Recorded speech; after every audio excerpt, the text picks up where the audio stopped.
जय हिंद एस्पिरेंट्स, मैं हूं आशुतोष और द नॉलेज नेक्सस की इस रैपिड रिवीजन सीरीज में सभी सुनने वालों का बहुत बहुत स्वागत। बिल्कुल। और आज का जो टॉपिक है, ये सिर्फ इतिहास का कोई साधारण चैप्टर नहीं है। हाँ, बल्कि ये आधुनिक भारतीय इतिहास की वो धुरी है जिसने भारत में राष्ट्रवाद यानी नेशनलिज्म के बीज बोए। सही कहा। और आज के इस डीप डाइव में हम MPPSC प्रीलिम्स 2026 के लिए दो सबसे विशाल और स्कोरिंग विषयों को एक साथ डिकोड करेंगे। इसमें पहला है भारत में आधुनिक शिक्षा का ऐतिहासिक विकास और दूसरा भारतीय प्रेस का उदय और संघर्ष। देखिए, अगर हम MPPSC के पिछले वर्षों के प्रश्न पत्रों का विश्लेषण करें तो ये स्पष्ट हो जाता है कि ये विषय सिर्फ कहानियों के लिए नहीं है। बिल्कुल नहीं। यहाँ से मैच द फॉलोइंग, क्रोनोलॉजी और स्टेटमेंट बेस्ड प्रश्न निश्चित रूप से आते हैं। यानी ये सारे तत्व परीक्षा के लिए एकदम VIP हैं। जी, आज हमारा मिशन इन तथ्यों को सिर्फ रटना नहीं है, बल्कि उन ऐतिहासिक रणनीतियों को समझना है, ताकि परीक्षा हॉल में वो पूरा संदर्भ दिमाग में तुरंत क्लिक कर जाए। तो चलिए इस ऐतिहासिक सफर की शुरुआत करते हैं शिक्षा के विकास से। जब ईस्ट इंडिया कंपनी 18वीं सदी में भारत में अपने पैर जमा रही थी, तो उनका पूरा ध्यान सिर्फ व्यापार पर था। सिर्फ मुनाफे और रियासतों को जीतने पर। शिक्षा या समाज सुधार उनके एजेंडे में कहीं नहीं था। तो फिर एक सवाल उठता है कि अचानक से एक व्यापारिक कंपनी को भारत में शिक्षण संस्थान खोलने की जरूरत क्यों महसूस होने लगी? जरूरत प्रशासन और नियंत्रण की थी। जैसे जैसे कंपनी का साम्राज्य बढ़ा, उन्हें समझ आ गया कि इतने बड़े और विविध देश को चलाने के लिए वो हर छोटे काम के लिए इंग्लैंड से क्लर्क नहीं बुला सकते। इंग्लैंड से बुलाना तो बहुत महंगा पड़ता ना। बिल्कुल। उन्हें सस्ते लेकिन कुशल कर्मचारियों की एक पूरी फौज चाहिए थी। और उससे भी बड़ी बात, भारत पर राज करने के लिए यहाँ के कानूनों और रीति रिवाजों को समझना जरूरी था। और इसीलिए शुरुआती प्रयास ब्रिटिश सरकार ने नहीं, बल्कि कुछ अंग्रेज अधिकारियों ने अपने व्यक्तिगत स्तर पर किए। और यहीं से MPPSC के कोर फोकस वाले तथ्य शुरू होते हैं। सबसे पहला बड़ा कदम उठाया गया 1781 में। जी, 1781 में गवर्नर जनरल वॉरेन हेस्टिंग्स ने कलकत्ता मदरसा की स्थापना की। अब सोचने वाली बात है कि एक अंग्रेज गवर्नर जनरल सबसे पहले अरबी, फारसी और मुस्लिम कानून के लिए मदरसा क्यों खोल रहा है? वो सीधा अंग्रेजी कानून क्यों नहीं लाया? क्योंकि वो बहुत प्रैक्टिकल थे। भारत में दीवानी और फौजदारी मामलों में सदियों से जो पारंपरिक कानून चल रहे थे, प्रशासन को उन्हें समझने की जरूरत थी। मतलब न्याय व्यवस्था में अंग्रेज जजों की मदद के लिए मौलवियों को तैयार करना। एकदम सही। ये उनकी सोची समझी रणनीति थी। और इसी लॉजिक पर ठीक 10 साल बाद 1791 में जोनाथन डंकन ने संस्कृत कॉलेज बनाया। बनारस में? हाँ, बनारस में। इसका उद्देश्य हिंदू विधि, दर्शन और साहित्य का अध्ययन करना था, ताकि अंग्रेज प्रशासकों को हिंदू समाज के मामलों को सुलझाने में मदद मिल सके। इसके बाद जो तीसरा बड़ा प्रयास था वो थोड़ा विवादित रहा। 1800 ईस्वी में लॉर्ड वेलेस्ली द्वारा स्थापित फोर्ट विलियम कॉलेज, जो कलकत्ता में बना था। जी, वेलेस्ली का विजन थोड़ा अलग था। वो इंग्लैंड से आने वाले युवा सिविल सेवकों को भारत की स्थानीय भाषाओं और परंपराओं की बाकायदा ट्रेनिंग देना चाहता था। लेकिन दिलचस्प बात यह है कि ये कॉलेज ज्यादा चल नहीं पाया। 1802 में ही इसे बंद करना पड़ा। लंदन में बैठे कोर्ट ऑफ डायरेक्टर्स के कड़े विरोध के कारण। उन्हें इस कॉलेज से इतनी परेशानी क्यों थी? खर्चा ज्यादा था क्या? खर्चा तो था ही, लेकिन डायरेक्टर्स को लगता था कि वेलेस्ली लंदन की अनुमति के बिना भारत में सत्ता का एक समानांतर केंद्र बना रहा है। वो अधिकारियों की ट्रेनिंग का कंट्रोल अपने हाथ में, यानी इंग्लैंड में चाहते थे। बिल्कुल, कलकत्ता में नहीं। तो ये को था व्यक्तिगत प्रयासों का दौर। लेकिन शिक्षा के क्षेत्र में सरकार की आधिकारिक एंट्री होती है 1813 के चार्टर एक्ट के साथ, जो कि भारतीय शिक्षा के इतिहास का एक बहुत बड़ा टर्निंग पॉइंट था। ब्रिटिश संसद ने पहली बार कानूनी तौर पर शिक्षा के प्रसार की जिम्मेदारी ली और प्रतिवर्ष 1 लाख रुपए का बजट भी आवंटित किया। लेकिन यहाँ इतिहास का एक बहुत बड़ा विरोधाभास देखने को मिलता है। ये 1 लाख रुपए अगले 10 सालों तक खर्च ही नहीं हो पाए, क्योंकि ब्रिटिश प्रशासन के भीतर एक भयंकर सैद्धांतिक और वैचारिक युद्ध छिड़ गया था, जिसे हम प्राच्य पाश्चात्य विवाद या ओरिएंटलिस्ट एंग्लिसिस्ट कंट्रोवर्सी कहते हैं। हाँ, एक तरफ प्राच्यवादी गुट था, जिसका नेतृत्व H.T. प्रिंसिप कर रहे थे। उनका तर्क था कि इस पैसे का इस्तेमाल देसी भाषाओं जैसे संस्कृत, अरबी, फारसी और भारतीय साहित्य को बढ़ावा देने के लिए होना चाहिए। और दूसरी तरफ था पाश्चात्यवादी गुट, जिसके लीडर थे लॉर्ड मैकाले। मैकाले का दृष्टिकोण पूरी तरह से साम्राज्यवादी था। उनका स्पष्ट मानना था कि शिक्षा का माध्यम केवल अंग्रेजी होना चाहिए। और मैकाले ने 1835 के अपने स्मरण पत्र या मैकाले मिनट में भारतीय ज्ञान विज्ञान का जो घोर अपमान किया, वो आज भी दर्ज है। उसने पूरी बेशर्मी से लिखा था कि यूरोप के एक अच्छे पुस्तकालय की एक अलमारी का केवल एक कक्ष भारत और अरब के संपूर्ण साहित्य के बराबर है। ये बहुत ही पिछड़ी हुई और बायस्ड सोच थी। बिल्कुल थी, लेकिन तत्कालीन governor general Lord William Bentinck ने 1835 में मैकाले के प्रस्ताव को मंजूरी दे दी और भारत में उच्च शिक्षा का माध्यम आधिकारिक तौर पर अंग्रेजी तय कर दिया गया। पर यहाँ एक व्यावहारिक समस्या थी। अंग्रेजों के पास इतने पैसे या संसाधन नहीं थे कि भारत की करोड़ों की आबादी को अंग्रेजी माध्यम से पढ़ा सकें। तो इस समस्या से निपटने के लिए मैकाले ने एक सिद्धांत दिया जो परीक्षा में बार बार पूछा जाता है, अधोमुखी निस्यंदन सिद्धांत, यानी डाउनवर्ड फिल्ट्रेशन थ्योरी। ये असल में क्या था, अगर इसे आसान शब्दों में डिकोड करें? मैकाले ने बड़ी चालाकी से ये तर्क दिया कि हमें आम जनता को शिक्षित करने की जरूरत ही नहीं है। सरकार का पूरा ध्यान और पैसा समाज के केवल उच्च और कुलीन वर्ग को अंग्रेजी शिक्षा देने पर खर्च होना चाहिए, ताकि जब ये एलीट वर्ग शिक्षित हो जाए तो शिक्षा उनके माध्यम से छन छन कर या फिल्टर होकर निचले तबके तक अपने आप पहुंच जाए। लेकिन इस थ्योरी के पीछे असली मकसद भारत का बौद्धिक विकास नहीं था। वो एक ऐसा वफादार वर्ग तैयार करना चाहता था जो उसी के शब्दों में रंग और रक्त से तो भारतीय हो, लेकिन अपनी पसंद और सोच में पूरी तरह अंग्रेज हो। लेकिन ये फिल्ट्रेशन थ्योरी जमीनी स्तर पर बुरी तरह फेल हो गई, क्योंकि कुलीन वर्ग ने शिक्षा को छनकर नीचे जाने ही नहीं दिया। और इसीलिए 1854 में ब्रिटिश सरकार ने भारतीय शिक्षा के लिए एक नया व्यापक घोषणा पत्र जारी किया, जिसे हम चार्ल्स वुड का घोषणा पत्र या वुड्स डिस्पैच के नाम से जानते हैं। चार्ल्स वुड उस समय बोर्ड ऑफ कंट्रोल के अध्यक्ष थे।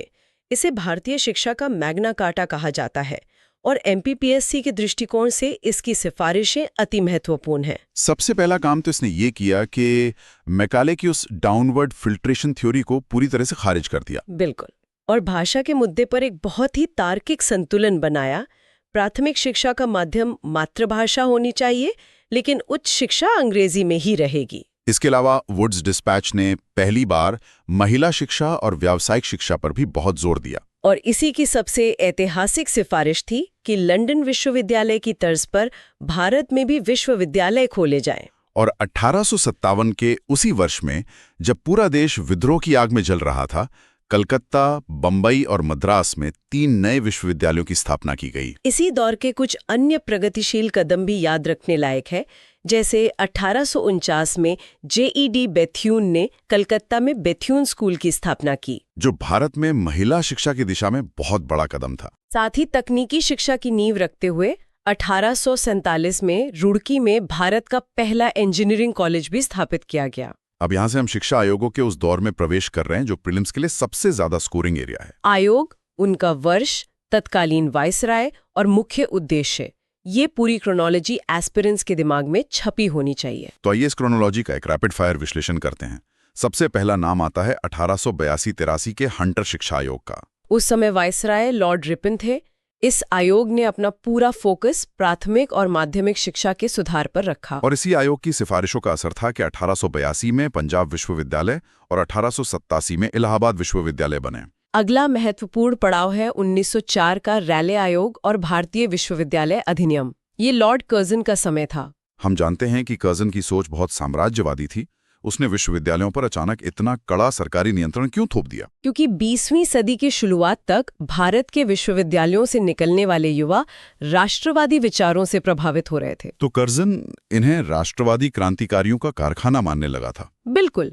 टॉमस रैले की अध्यक्षता में बने इस आयोग का मुख्य उद्देश्य शिक्षा में सुधार कम और कलकत्ता जैसे विश्वविद्यालयों की स्वायत्तता खत्म करके उन पर कठोर नियंत्रण स्थापित करना ज्यादा था। इसके बाद आता है 1917-19 का सैडलर विश्वविद्यालय आयोग, जो लॉर्ड चेम्सफोर्ड के समय नियुक्त किया गया था। इसे मूल रूप से कलकत्ता विश्वविद्यालय की समस्याओं के लिए बनाया गया था, लेकिन इसकी सिफारिशें पूरे देश पर लागू हुईं। आज जो हम स्कूलों में 10+2 की शिक्षा का स्ट्रक्चर देखते हैं, वो इसी सैडलर आयोग की देन है। और फिर 1929 में आई हार्टोग समिति। इस समिति ने भारतीय शिक्षा की एक बहुत ही बुनियादी समस्या की ओर ध्यान खींचा, जिसे उन्होंने अपव्यय यानी वेस्टेज और अवरोधन यानी स्टैग्नेशन का नाम दिया। ये वो वेस्टेज और स्टैग्नेशन असल में क्या था?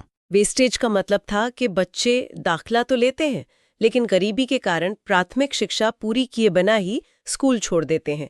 इससे पैसा और समय बर्बाद होता है। और स्टैग्नेशन मतलब एक ही बच्चा एक ही कक्षा में बार बार फेल होकर अटक जाता है। सही कहा। हार्टोंग समिति ने संख्या बढ़ाने से ज्यादा गुणवत्ता सुधारने पर जोर दिया। इस कालक्रम में सबसे अनूठा प्रयोग था 1937 की वर्धा शिक्षा योजना। ये किसी ब्रिटिश अधिकारी के दिमाग की उपज नहीं थी। इसका विजन महात्मा गांधी ने अपनी पत्रिका हरिजन में लिखे लेखों के जरिए दिया था। और डॉक्टर जाकिर हुसैन की अध्यक्षता वाली समिति ने इसका पाठ्यक्रम तैयार किया। इस योजना का मूल मंत्र था बुनियादी शिक्षा या बेसिक एजुकेशन, जहां शिक्षा हस्तशिल्प और उत्पादक कार्यों पर केंद्रित हो, ताकि बच्चा स्कूल से ही आत्मनिर्भर और स्वावलंबी बनना सीखे। और आजादी से ठीक पहले की आखिरी बड़ी योजना थी 1944 की सार्जेंट योजना, जिसने एक बहुत महत्वाकांक्षी लक्ष्य रखा कि अगले 40 वर्षों में भारत की शिक्षा को इंग्लैंड के स्तर पर लाया जाएगा। साथ ही 6 से 11 वर्ष के बच्चों के लिए मुफ्त और अनिवार्य शिक्षा की वकालत भी की गई। तो ये था शिक्षा के विकास का वो सफर जिसने अनजाने में ही सही भारतीयों के सोचने का नजरिया बदल दिया। जब आप लोगों को अंग्रेजी जैसी वैश्विक भाषा पढ़ाते हैं, समानता के अधिकार पढ़ाते हैं, तो वो सवाल पूछना शुरू करेंगे ही। और वो सवाल कहाँ पूछे जा रहे थे? वे पूछे जा रहे थे अखबारों के पन्नों पर। यहाँ से हम अपनी चर्चा के दूसरे सबसे रोमांचक पड़ाव पर आते हैं, भारतीय प्रेस का उदय। प्रेस का इतिहास वास्तव में ब्रिटिश सेंसरशिप और भारतीय पत्रकारों के अदम्य साहस की कहानी है। भारत में प्रिंटिंग प्रेस लाने का ऐतिहासिक श्रेय 1556 में पुर्तगालियों को जाता है, गोवा में। लेकिन पत्रकारिता की असली शुरुआत हुई 1780 में, जब जेम्स ऑगस्टस हिक्की ने भारत का पहला समाचार पत्र निकाला, द बंगाल गजेट। हिक्की बहुत ही बेबाक थे। उन्होंने अपने अखबार में सीधे तत्कालीन गवर्नर जनरल वॉरेन हेस्टिंग्स की कड़ी आलोचनाएं छाप दी। और परिणाम वही हुआ, हिक्की का प्रेस जब्त कर लिया गया। यहाँ एक और बहुत महत्वपूर्ण तथ्य है। 1816 में किसी भारतीय द्वारा निकाला गया पहला अंग्रेजी अखबार भी बंगाल गजेट ही था, जिसे गंगाधर भट्टाचार्य ने शुरू किया था। जैसे जैसे प्रेस ने गति पकड़ी, दमनकारी कानूनों का सिलसिला शुरू हो गया। सबसे पहला था 1799 का प्रेस नियंत्रण अधिनियम। लॉर्ड वेलेस्ली ने इसे तब लागू किया जब अंग्रेजों को फ्रांसीसी आक्रमण का भारी डर था। इस कानून ने भारत में प्री सेंसरशिप लागू कर दी, यानी कुछ भी छापने से पहले सरकार को दिखाना पड़ेगा। फिर 1823 में जॉन एडम्स अनुज्ञप्ति नियम यानी लाइसेंसिंग रेगुलेशंस लेकर आए। बिना लाइसेंस अखबार छापना अपराध घोषित कर दिया गया, और इसका सबसे बड़ा शिकार हुए राजा राम मोहन रॉय। उन्हें अपनी प्रतिष्ठित फारसी पत्रिका मिरातुल अखबार इसी कानून के विरोध में बंद करनी पड़ी। लेकिन 1835 में एक बहुत ही अहम बदलाव आया। कार्यवाहक गवर्नर जनरल चार्ल्स मेटकाफ ने 1823 के उन कठोर नियमों को रद्द कर दिया। मेटकाफ के इस कदम ने प्रेस को नई सांस दी। इसीलिए परीक्षा में बार बार पूछा जाता है कि भारतीय प्रेस का मुक्तिदाता किसे कहा जाता है? उत्तर है चार्ल्स मेटकाफ। मुक्ति तो मिल गई, लेकिन 1870 के दशक में जब भयंकर अकाल पड़े और सरकार की तीखी आलोचना होने लगी, तो परिस्थितियां फिर बदल गईं। तत्कालीन प्रतिक्रियावादी वाइसराय लॉर्ड लिटन ने 1878 में प्रेस के इतिहास का सबसे कुख्यात कानून पारित किया, वर्नाक्युलर प्रेस एक्ट, जिसे गैगिंग एक्ट या मुंह बंद करने वाला कानून भी कहा जाता है। इस एक्ट की सबसे बड़ी चालाकी इसका नाम ही था, वर्नाक्युलर, यानी ये केवल देसी या स्थानीय भाषाओं के अखबारों पर लागू होता था। अंग्रेजी अखबारों पर इसका कोई असर नहीं था। डिस्ट्रिक्ट मैजिस्ट्रेट को असीमित अधिकार मिल गए कि वो प्रेस जब्त कर सकता है, और सबसे खौफनाक बात, मैजिस्ट्रेट के फैसले के खिलाफ कोई अपील नहीं हो सकती थी। लेकिन इसी कानून से जुड़ा अमृत बाजार पत्रिका का किस्सा पत्रकारों की सूझबूझ की मिसाल है। शिशिर कुमार घोष और मोतीलाल घोष का अखबार, जो मूल रूप से बंगाली में छपता था। जब ये कानून आया तो सरकार ने सोचा इस पर ताला लग जाएगा, लेकिन घोष बंधुओं ने क्या किया? रातों रात अगले ही दिन से ये अखबार पूरी तरह अंग्रेजी भाषा में छपने लगा। चूंकि कानून अंग्रेजी पर लागू नहीं होता था, अंग्रेजों की पूरी योजना धरी की धरी रह गई। अंततः भारी विरोध के बाद 1882 में लॉर्ड रिपन ने इसे रद्द कर दिया। प्रेस की आजादी का ये संघर्ष यही नहीं रुका। बाल गंगाधर तिलक पत्रकारिता के लिए जेल जाने वाले पहले प्रमुख भारतीय बने। उनके 2 अखबार थे और यहाँ एस्पिरेंट्स अक्सर कंफ्यूज होते हैं।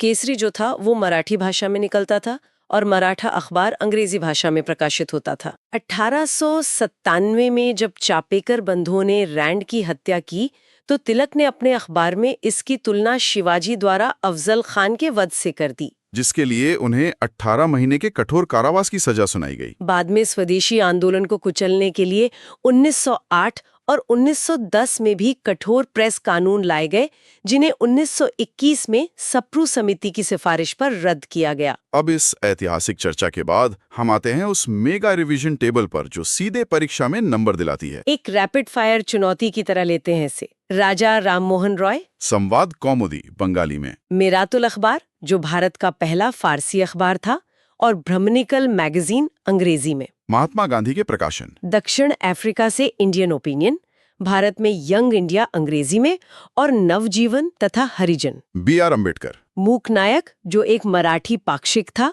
और बहिष्कृत Bharat, Annie Besant, new India और कॉमनवेल्थ, और ये दोनों ही अंग्रेजी भाषा में थे। मौलाना अबुल कलाम आजाद, अल हिलाल और अल बलाग दोनों उर्दू में, मौलाना मोहम्मद अली, अंग्रेजी में कामरेड और उर्दू में हमदर्द, लाला हरदयाल, सैन फ्रांसिस्को से गदर पत्रिका, और अंत में जवाहरलाल नेहरू। उनका नेशनल हेराल्ड और मोतीलाल नेहरू द्वारा स्थापित इंडिपेंडेंट अखबार। बेहतरीन। अब समय आ गया है द अल्टीमेट PYQ टेस्ट का।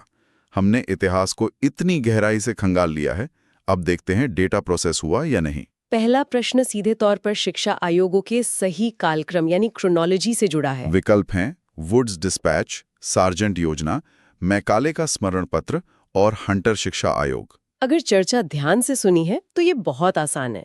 सबसे पहले 1835 का मैकाले का स्मरण पत्र, उसके बाद 1854 का वुड्स डिस्पैच, फिर 1882 का हंटर शिक्षा आयोग, और सबसे अंत में 1944 की सार्जेंट योजना। बिल्कुल सही। दूसरा प्रश्न वर्नाक्यूलर प्रेस एक्ट से जुड़े कथनों पर विचार करने को कहता है। कथन 1, इसे लॉर्ड रिपन ने पारित किया था। ये पहला कथन पूरी तरह गलत है क्योंकि इसे लॉर्ड लिटन ने पारित किया था। रिपन ने तो इसे रद्द किया था। कथन 2, मजिस्ट्रेट के फैसले के खिलाफ कोई अपील नहीं हो सकती थी। ये बिल्कुल सही है। ये कानून इसी तानाशाही के लिए बदनाम था। कथन 3, अमृत बाजार पत्रिका इस कानून से बचने के लिए रातों रात अंग्रेजी में बदल गई। ये तो पत्रकारिता के इतिहास का सबसे मशहूर किस्सा है, इसीलिए ये भी सही है। इस प्रकार केवल दूसरा और तीसरा कथन सत्य है। और आखिरी प्रश्न है सीधा मैच द फॉलोइंग।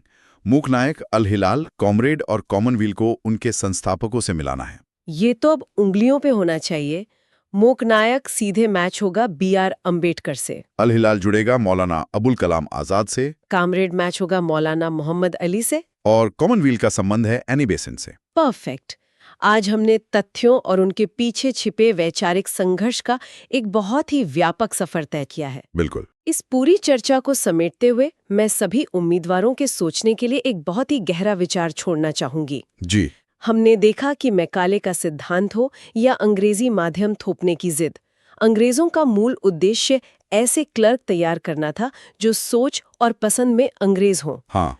लेकिन जरा सोचिए, क्या ये संभव है कि अगर अंग्रेजों ने ये अंग्रेजी भाषा और पश्चिमी शिक्षा भारत पर थोपी ही ना होती, तो क्या हमारे राष्ट्रीय नेता भारत के अलग-अलग भाषाई क्षेत्रों को एक साथ जोड़ पाते? क्या बंगाल, महाराष्ट्र और दक्षिण भारत के नेता आपस में संवाद करके स्वतंत्रता संग्राम का इतना बड़ा और सशक्त राष्ट्रीय नेटवर्क खड़ा कर पाते? बिल्कुल। क्या ये कहा जा सकता है कि अंग्रेजों ने अनजाने में ही भारतीयों के हाथ में वो अचूक हथियार थमा दिया जिससे खुद उनका इतना विशाल साम्राज्य ढह गया? इस ऐतिहासिक विरोधाभास पर जरूर विचार कीजिएगा।